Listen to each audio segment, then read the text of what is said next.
خب حالا بریم از همه مهمتر سراغ راهکارها. ما ایرادات رو گفتم آقا، جز ندانسته های صدا ما 5 مورد اینجا لیست کردم نوشتم بهتون گفتم. حالا 5 تا راهکارم بهتون بدم. آقا فکر میکنی بلندتر بخوانی؟ این شکلی نیست. به جای اون بگرد محدوده خوب طلایی صدای خودت پیدا کن.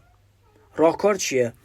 بین 1 تا 10 شروع کن به شمردن. 1 2 3 4 5 6 7 8 9 10.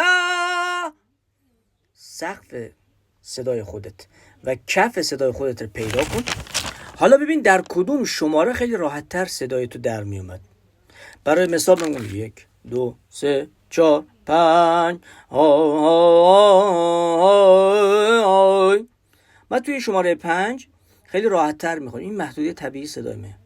پس بیا با همین صدا شروع کنم به خواندن.